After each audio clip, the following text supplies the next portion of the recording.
Good morning, student. Let's go to the next topic, that means the classification of organic compound. In the previous lecture, we will discuss about the hybridization, valence bond theory, molecular orbital theory, and some other basic concepts. And now we will discuss the classification of organic compound. That means types of organic compound. How we will discuss about the organic compound in further. Firstly, the exciting large number of organic compound and their ever increasing number and made it easy to classify them basics of their structure. That means इसमें बच्चों क्या बताया गया कि on the basis of their structure हम इनको क्या कर सकते हैं, क्लासीफाई कर सकते हैं. क्लासीफाई का मतलब क्या होता है कि आप देखो, जैसे पिछले लेक्चर में मैंने आपको बताया था कि ऑर्गेनिक कंपाउंड दो तरह के होते हैं. एक होता है ए साइक्लिक, एक होता है साइक्लिक. ए साइक्लिक को हम बोलते हैं ओपन चेन कंपाउंड, ठीक है, और एक होता है साइक्लिक. साइक्लिक को बोलते हैं क्लोज चेन कंपाउंड. मतलब कि ए साइक्लिक में क्या होता है, टर्मिनल्स को हम देख सकते हैं, टर्मिनल कार्बन को, वो कार्बन जिन पे 3 हाइड्रोजन होता है.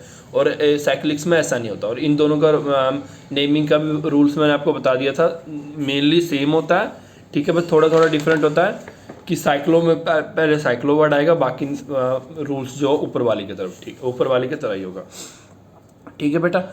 साइक्लिक भी दो तरह के होते हैं, होमोसाइक्लिक, ठीक है बेटा, होमोसाइक्लिक और कार्बोसाइक्लिक कंपाउंड बोलते हैं इसे, और हेटेरोसाइक्लिक बोलते हैं, ठीक है. अब ये क्या होता है हम फर्दर जब पढ़ेंगे तब मैं आपको बताऊंगा, ठीक है. और अगर आप बात करोगे तो होमोसाइक्लिक भी दो तरह के होते हैं.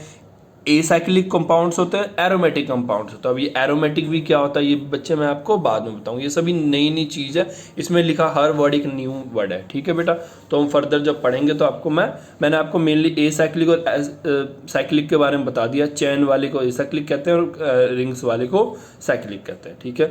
इसके बाद एरोमेटिक में भी दो तरह पढ़ेंगे, बेंजोइड कंपाउंड और नॉन बेंजोइड कंपाउंड, ठीक है. तो सबसे पहले हम पढ़ेंगे एसाइक्लिक और ओपन चैन कंपाउंड.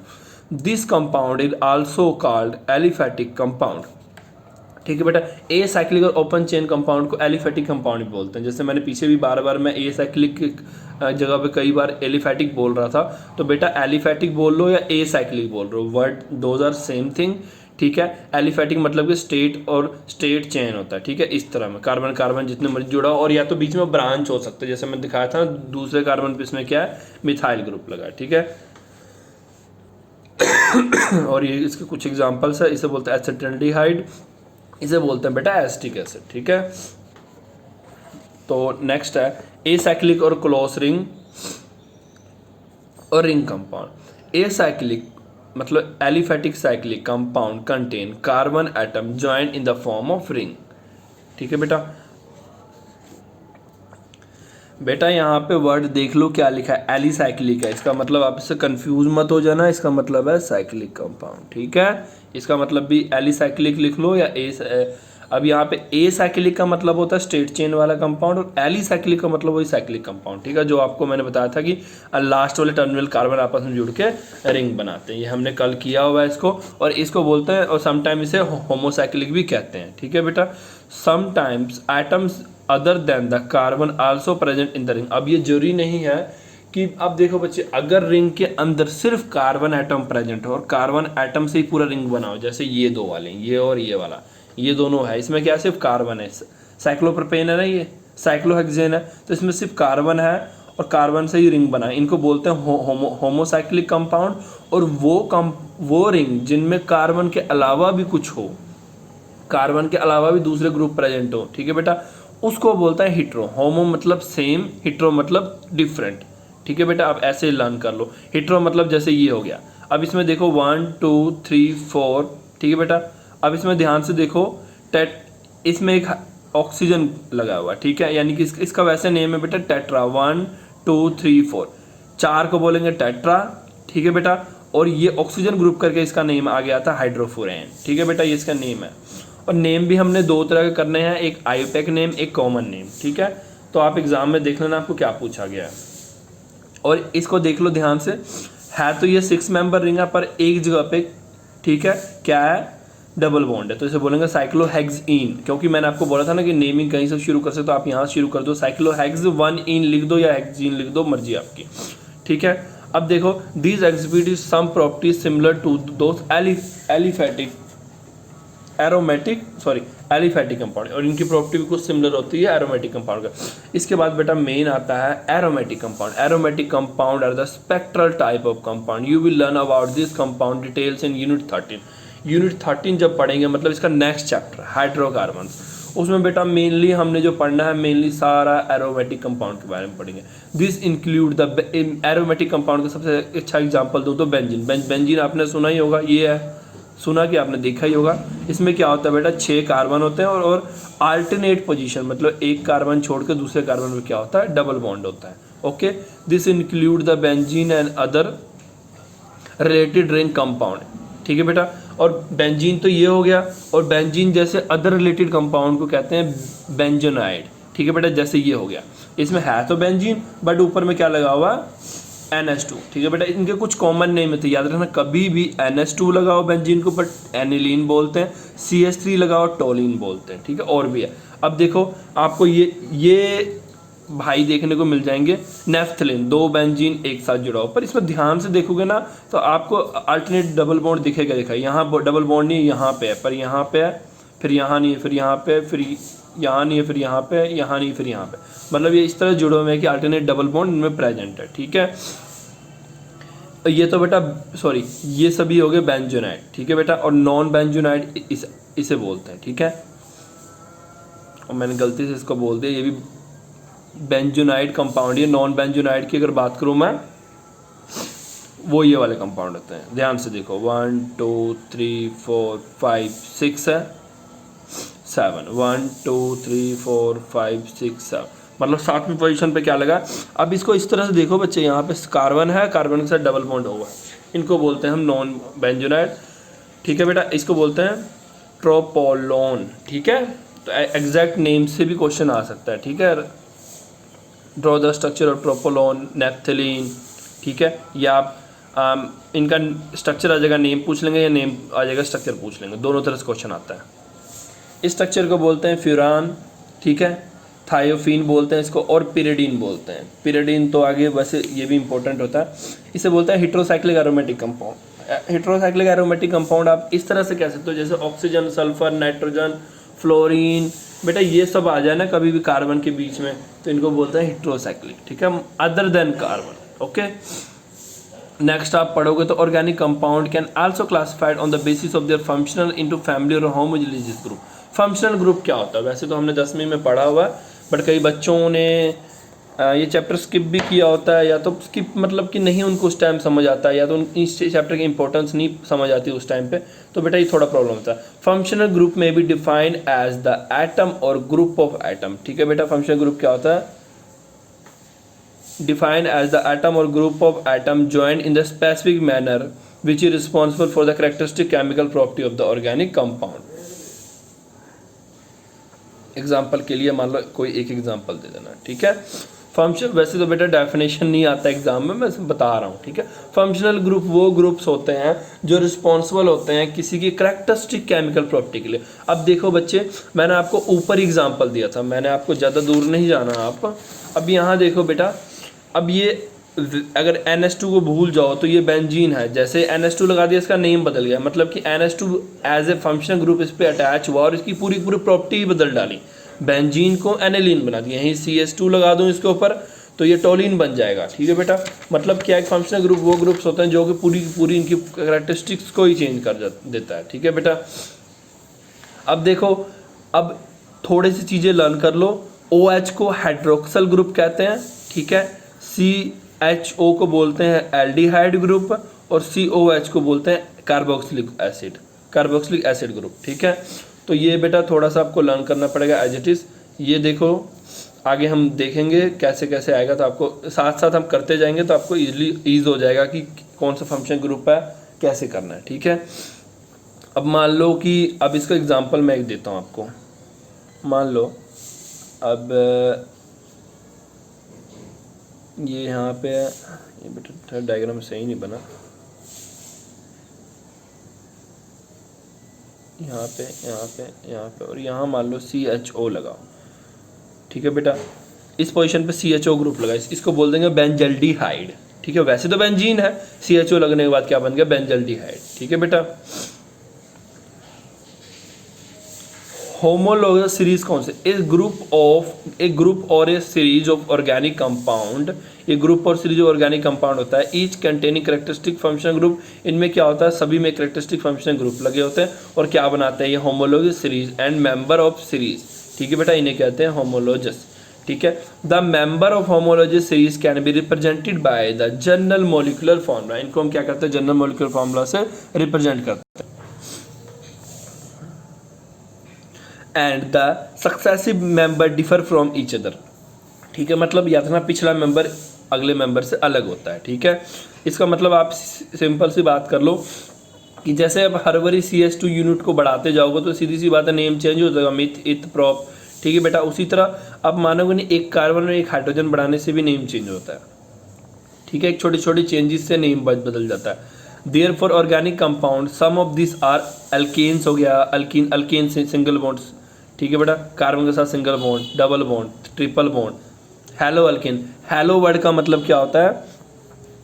हेलो वर्ड आपने वो देखा था ना, फ्लोरीन, क्लोरीन, ब्रोमीन, आयोडीन, वो वाली family, halogen family. Halogen family को हमने क्या किया, हैलोजन फैमिली से हम वर्ड लाते हैं हेलो। ठीक है, उसे बोलते हैं हेलो अल्कीन्स बोलते हैं, एल्कोनल्स बोलते हैं। जब एल्कोहल्स OH ग्रुप लग जाए मतलब उसके साथ एल्कोनल्स आप उसे बोल सकते हो। एल्कनल्स होता है, एल्कोनोन्स होता है।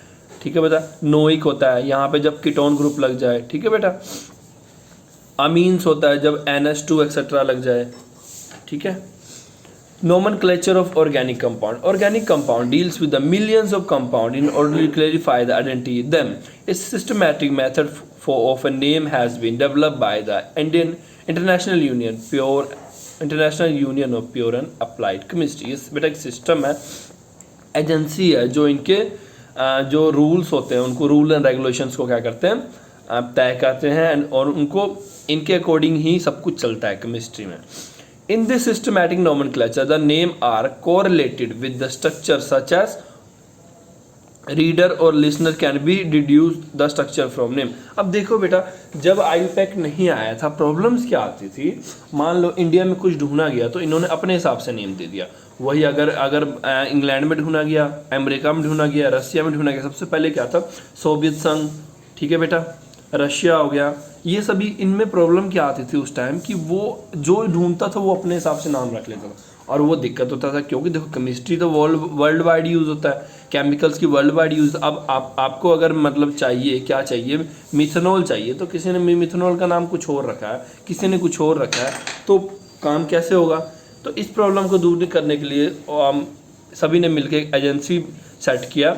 ठीक है बेटा, और जिसको IUPAC बोलते हैं। और बाद में क्या बोला गया, क्योंकि बाद में ये बोला गया कि यही एजेंसी सभी चीज़ों का नेम सेट करेंगे। अब देखो, for the intent citric acid is name as citric acid name so because it is found in a citrus fruit. ठीक है बेटा, अब सिट्रिक एसिड का नाम कहाँ से आया, क्योंकि सिट्रस फ्रूट में मिलता है। And the acid form in A red ant. ठीक है बेटा, अब ये जो एसिड है, एसिड कहाँ मिलता है, रेड आंट में, एक लाल चींटी होती है उसमें। ठीक है, अगर और एक एसिड मिलती है रेड आंट में जिसको बोलते हैं फॉर्मिक एसिड। ठीक है, since the Latin word ant is a formica, क्योंकि अब देखो मेनली आप देखोगे ना, जहाँ भी पढ़ोगे आप एक चीज़ पढ़ोगे, लैटिन वर्ड में ये बोलते हैं तभी इसका नेम ही है। ठीक है, लैटिन वर्ड का काफ़ी ज़्यादा यूज हुआ है।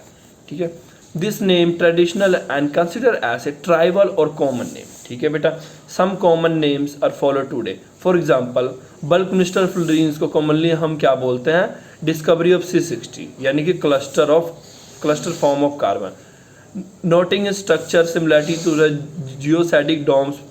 ये रहने दो इतना। ठीक है बेटा, ये क्या बोल रहे हैं कि इनके स्ट्रक्चर को किसने बनाया था, मतलब किसने इन्वेंट किया था, R बल्कमिस्टर साइंटिफिक फुलर ने, तो उनके नेम पे इसका नेम दिया गया। और देखो एक और इशू क्या होता था पहले के टाइम में, कि मान लो कि एक ही काम पे दो साइंटिस्ट काम कर रहे हैं और बाई चांस एक साथ या तो 2, 3, 4, 5 महीने के आगे पीछे उन्होंने डिस्कवरी कर लिया। एक बोलता था मैंने डिस्कवरी किया इसका, दूसरा बोलता था मैंने डिस्कवरी किया। तो अब उसका प्रॉब्लम आ जाता है उस कंपाउंड का नेम कैसे रखा जाए, क्योंकि अब ये कौन साबित करके डिस्कवरी किसने किया। तो इन्होंने आगे, मैंने आपको पीछे पढ़ाया था ना कि 100 के बाद जब ऑर्गेनिक कंपाउंड्स कोई डिस्कवर हो तो उसका नेम क्या रखा जाए, इन बन, वो आपने पढ़ा था ना, नील इन बन वाला, वो जो 10 तक था। तो बेटा वो भी आईयूपैक ने ही सजेस्ट किया था कि कोई बात नहीं, आप केस लड़ो, जो जीतेगा उसी के नेम पे हम नाम रखेंगे, तब तक इसका एक टेम्पररी नाम रख देंगे, ठीक है। अब देखो बेटा ये कंपाउंड होते हैं, ये कुछ कंपाउंड है, इसके कॉमन नेम्स हैं, ठीक है। ये तो मैंने आपको पहले ही कहा है। IUPAC system of nomenclature, a systematic name of organic compound is generally derived by the identifying the parent hydrocarbons and functional group attached to it। मतलब इसमें कौन सा फंक्शनल ग्रुप लगा है, कौन सा। अब देखो बेटा सबसे पहले ध्यान देखो, ये एक चेन है, कार्बन चेन है, इसमें ध्यान से देखो 1 2 3 4 5। सबसे पहले क्या करना है, आपने कार्बन के चेन को काउंट करना है। अब कार्बन के चेन को काउंट करने के भी थोड़े से सिस्टम होते हैं, वो आगे आगे जैसे जैसे हम बढ़ेंगे मैं आपको बताते जाऊंगा, ठीक है। इसका मतलब क्या है कि लॉन्गेस्ट चेन को सिलेक्ट करना है हमने। कार्बन के चेन को कॉन्टैक्ट करने का मतलब है लॉन्गेस्ट चेन को सिलेक्ट करना है। 1 2 3 4 5 6, ठीक है बेटा। अब क्या करोगे, अब ध्यान से देखो, अब फंक्शनल ग्रुप कौन होता है और कौन नहीं होता है, याद रखना। ये जो चेन है येलो वाला, इसे बोलेंगे पेरेंट चेन, ठीक है बेटा। पेरेंट चेन मतलब जो चेन है, और OH और Br कौन हो गया, फंक्शनल ग्रुप। ये दोनों क्या हो गया, फंक्शनल ग्रुप हो गया। और अगर मैं CH3 की बात करूँ, वो फर्दर क्या है, इसी का मतलब इसी की फैमिली का है, ठीक है, कार्बन हाइड्रोजन फैमिली का है। तो इसे ये फंक्शनल ग्रुप नहीं माना जाएगा, इसे बोलेंगे ब्रांच में होना। जैसे ट्री होता है ना, ट्री का स्टेम होता है सीधा, ठीक है, ऊपर जाकर उसके ब्रांच एक ही स्टेम से सैकड़ों ब्रांच निकलते हैं, ठीक है। तो इसी तरह ये है, ठीक है। ये मान लो ट्री का स्टेम है, एक ब्रांच निकला, ये पर फंक्शनल ग्रुप है, ठीक है। फंक्शनल ग्रुप दो आर द डिफरेंट थिंग, और ब्रांच होना अलग चीज है। क्लियर है बेटा आपको यहाँ तक।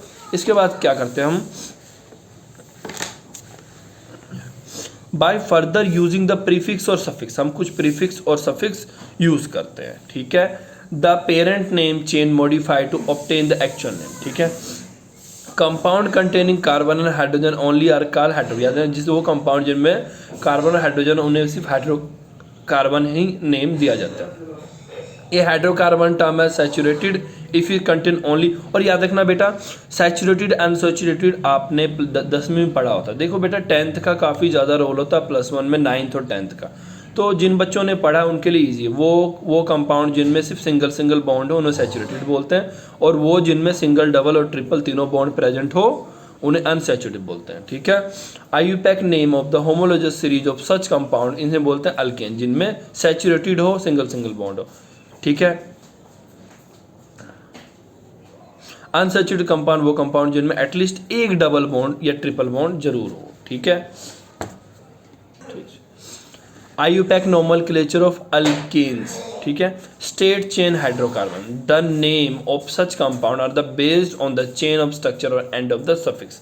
मतलब एन, अगर एन है तो सिंगल बॉन्ड, ये तो आपको पहले ही मैंने समझाया हुआ, एन है तो double bond, and carry the prefix indicating the number of, और जो सफिक्स होता है वो हमें बताता है कि सफिक्स मतलब कि चेन के लास्ट में कौन है, और प्रीफिक्स मतलब वो स्टार्टिंग में कौन है। स्टार्टिंग वाला वो बताता है कि अब देखो ऑक्ट एन, OCT ऑक्ट, वो कौन से हो गया, प्रीफिक्स हो गया, ठीक है। वो हमें बताता है कि इसमें कितने कार्बन है, ठीक है। ऑक्ट मतलब प्रीफिक्स है तो ये 8 कार्बन है, और एन मतलब वो सफिक्स हो गया, मतलब कि सिंगल बॉन्ड वाले कार्बन है, ठीक है।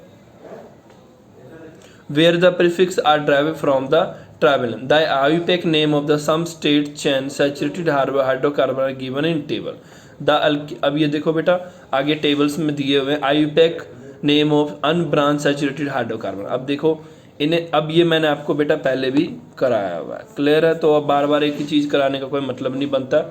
इसके बाद आगे हम ब्रांच चेन। देखो स्टेट चेन में तो कोई इशू ही नहीं है, नेमिंग सीधा चेन देखो लिख दो। ब्रांच चेन में थोड़ा सा इशू आप कह सकते हो, issue in the sense of कि इसमें सबसे पहले आपने लॉन्गेस्ट चेन सिलेक्ट करना है। मतलब कि अगर ब्रांच में भी है, मान लो कि ब्रांच में भी है, तो आप गिनो कि सबसे ज़्यादा कार्बन इधर से गिन के आ रहा है, इधर से गिन के आ रहा है, मतलब यहाँ से गिन के ऐसे गिन के आ रहा है, या ऐसे गिन के आ रहा है, तो वो आपने सिलेक्ट करना है, ठीक है। ये आपने ये स्टेट देखो, यहाँ से गिनना शुरू करो या यहाँ से गिनना शुरू करो, ठीक है।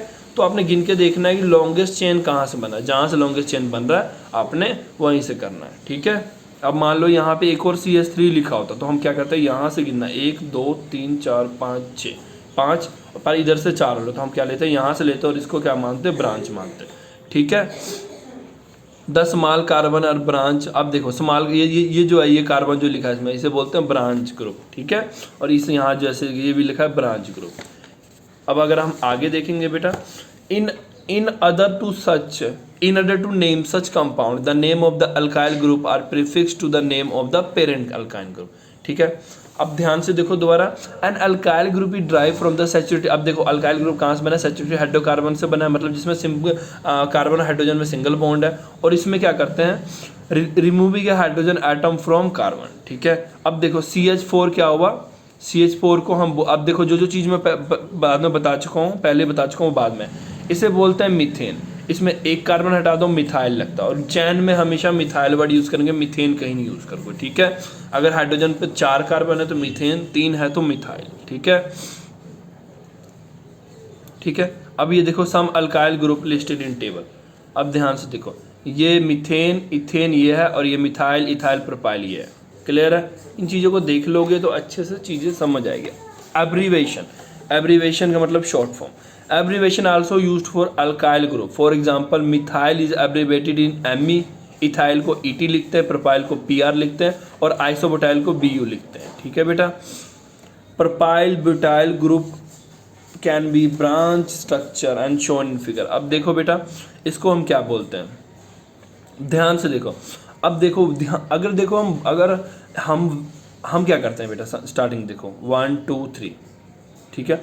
मैंने जब ये गिना, ठीक है, क्योंकि अभी यहाँ पे एक डैश लगा हुआ है, इसका मतलब ये चेन फर्दर कंटिन्यू हो रहा है, तो मैं क्या करूँगा 1 2 3, मैंने क्या किया, यहाँ से काउंटिंग करना शुरू किया, क्योंकि मैंने ब्रांच वाले को भी चेन में ऐड किया। ऐड करने का मतलब इसलिए ऐड किया ताकि, क्योंकि जब मैं इधर से काउंट कर रहा था तो चैन 3 का आ रहा, इधर से काउंट कर रहा हूँ चैन 2 का आ रहा है, ठीक है बेटा। ये थोड़ी सी दिक्कत आपको ये हो सकती है कि सर फिर हमें कैसे पता लगेगा कि ये ब्रांच में है कि नहीं, वो बेटा जब थोड़ा प्रैक्टिस करेंगे हम तो हमें क्लियर हो जाएगा, ठीक है। क्योंकि ये फर्दर चैन जुड़ा हुआ है तभी मैंने यहाँ से काउंट किया, और अगर मैंने ब्रांच वाले को ऐड किया चैन में तो मैं वर्ड क्या यूज़ करूँगा, आइसो, और 3 है तो प्रोपाइल। इसी तरह सेकेंडरी बुटाइल, ठीक है बेटा। अब ये सेकेंडरी टर्शरी वर्ड क्यों आया है, इसके पीछे ध्यान दो, 1 ये, ठीक है बेटा। इसके बाद नेक्स्ट देख लो, क्योंकि ये चैन अगर मैं फर्दर गिनता हूँ, इसको हम बेटा आइसोब्यूटाइल बोलते हैं। ये अब हम थोड़ा आप आगे करोगे ना तो आपको क्लियर हो जाएगा, अभी शायद आपको नहीं पता लग रहा होगा कि सर क्या बोल रहे हैं, कोई बात नहीं बेटा, नेक्स्ट लेक्चर में मैं इसके रिगार्डिंग और अच्छे से एक पेजेस में लिख के आपको चीज़ें समझा दूंगा, ठीक है। इससे आपको कॉमन और ब्रांच नेमिंग करने में दिक्कत ही नहीं होगा किसी तरह से। Common branch group have a specific tribal name, for example propyl group can either, propyl group को हम एन प्रोपाइल ग्रुप भी लिख सकते हैं, आइसोप्रोपाइल ग्रुप भी ले सकते हैं, डिपेंड करता है कि हम किस तरह लिख रहे हैं। ब्रांच बुटाइल ग्रुप को हम क्या लिख, अब देखो बेटा जैसे प्रोपाइल को प्रोपाइल, एन प्रोपाइल और isopropyl, n butyl, isobutyl, tertiary butyl, ठीक है, इस तरह भी लिख सकते हैं। अब ये टर्शरी बुटाइल का मतलब ध्यान से देखो मैंने क्यों बोला, चलो ये बाद में बेटा, ये सब चीज़ मैं नेक्स्ट लेक्चर में बताऊंगा, अभी अब वैसे देख लो, एक साथ ही चीज़ें बताऊंगा तो ज़्यादा क्लियर होगा, ठीक है। We also encounter the structure unit, इस तरह से इसको बोलते हैं नियोपेंटाइल। नियोपेंटाइल का मतलब क्या हुआ, अगर कभी भी एक ही कार्बन के साथ 4, देखो एक कार्बन के साथ एक भी हाइड्रोजन ना लगाओ और उसके चारों तरफ क्या लगाओ, CH3 लगाओ, तो इसको बोलते हैं नियोपेंटाइल, ठीक है बेटा। क्या बोलते हैं, नियोपेंटाइल, ठीक है। अब थोड़ी थोड़ी चीज़ें चलो सीख ही लो। एक कार्बन के साथ 4 CH3 लगाओ तो उसको बोलते हैं नियोपेंटाइल, 3 लगाओ तो 3 लगाओ तो ये देखो नियोपेंटाइल, 1 2 3 4, मतलब टोटल कार्बन गिन लेना कितना है, उसको बोलते हैं नियोपेंटाइल, क्योंकि 5 कार्बन वाला ये पूरा है, नियोपेंटाइल बोलते हैं। और यही देखो 4 है तो क्या बोलेंगे, टर्शरी बुटाइल, ठीक है। 1 2 3 4, 4 है तो टर्शरी, और क्योंकि इसमें 4 कार्बन यूज हो रहे हैं पूरे इस वाले रिंग में तो इसको टर्शरी बुटाइल बोलते हैं, ठीक है।